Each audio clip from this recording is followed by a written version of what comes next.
Today we wanted to talk about how to battle sin. In chapter 6 of John Owen's Mortification of Sin, he has 3 things he wants us to think about when we think about battling sin. The first step in battling sin is to weaken your sinful desires. What we need to see about ourselves is what we think about affects what we desire. And if we find ourselves thinking a lot about a particular thing, let's say a particular sin, you will find that you will desire to sin in that way more often. And so in this way, we need to guard our thoughts in a way that will help our desire for something, some particular sin, to decrease. For instance, we might say that your daydreaming, when you spend a lot of time daydreaming about how everybody is finally going to notice how awesome you are, that's not going to help you to live your life for God's glory instead of your own.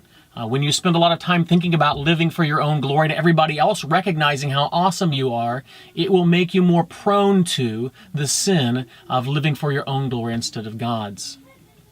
In this way, we need to recognize that we don't just need to battle our sinful practice, we need to battle our sinful thoughts as well. The second point is to constantly fight and contend against sin. And to do this, you have to recognize that you always have sin with you. See, what happens when we are a Christian is that when we become a Christian, we have something new added to us. That is a desire to do what God says. That's the new heart that the new covenant has promised us. And yet at the same time, we continue to have a contrary desire, a fleshly desire that wants to sin. And so in the life of the Christian, there's this desire to do fleshly things, sinful things, and also a desire to do godly things. That is what God wants us to do. And you have to recognize that both are in play with you at the same time. Now, this truth might make you think that you're mainly going to be good because you had Godward desires, and yet that's not necessarily true. Actually, very often we find ourselves wanting to do sinful things. Owen puts it this way: "It is to be feared that many have little knowledge of the main enemy that they carry about with them in their own bosoms." One person puts it this way: "We have an enemy within." And once you recognize that your main enemy is not something outside of you that's going to tempt you, but rather a desire that is within you, then you recognize that this is a battle that you're going to have to fight all of the time, because the battle is not outside of you. The battle is, as a matter of fact, part of you. It is within you. And so this helps us to remember to battle sin constantly. Along those same lines, we need to study our sin and our sinful desires, to take note of maybe the times of days or the situations where you're in, or maybe how you're feeling fatigued at the end of a day, or maybe it's when you're with your computer, or maybe it's when you're with your friends, or what are the times that you find yourself most likely to engage in sinful practice? And if you can begin to notice those times and places, you can begin to set up defenses, maybe make it more difficult for you to find yourself in those circumstances. Maybe make sure you get plenty of sleep, or to go to sleep whenever you are tired, or other ways that we begin to study the way that sin has success over us, and then to defend ourselves against it by making no provision for the flesh. The third key to battling sin is to know how to recognize when you have success in battling sin. See, if you're going to spend your whole life battling sin, you have to know when you actually succeeded so that you can be encouraged and know to continue the fight. If you think you're always being defeated and never are succeeding, then you could easily become discouraged and want to give up the fight. And so one of the things that we needed to think about is, what does it look like to have success? And success is not mainly just a time in which you are tempted and then you don't sin.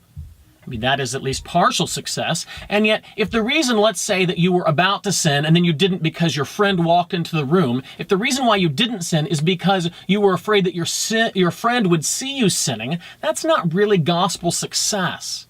Owen wants us to see that if we're going to succeed in battling sin by the power of God, we have to see that at certain points we are battling sin, or we are not sinning, for reasons like the fact that we see God's glory, or we don't want to disobey His law, or that we love Christ so much that we don't want to sin. And if we begin to see that a great love for Christ and a great love for God and a longing to honor Him and please Him are reasons why we don't sin, then we can see this as true gospel success. And we can be encouraged to say, God is at work in me, giving me a greater love for Jesus and a longing to honor Him. And this motivates me to not sin. Then you can see that God is giving you success. Along these same lines, then Owen urges us to work toward a love for God and His ways, to pray that God would put within you a love of humility, so that as you love humility, you won't be proud. Or as you love patience, you won't become angry and impatient. Or that as you love Him and His kingdom, you won't love the world anymore. If we can see that these contrary loves, these loves that are against sinful practice, and as a matter of fact, our love of God's ways and God Himself, then we can see that God is at work in us, growing us to be more like Jesus because we love what He loves, and He helps us then to hate what He hates. And as we can see this principle at work in us, then we can know that God is busy answering our prayers and working powerfully in us and transforming us by His Word. And in this way, we can be encouraged in our ongoing and lifelong battle against sin.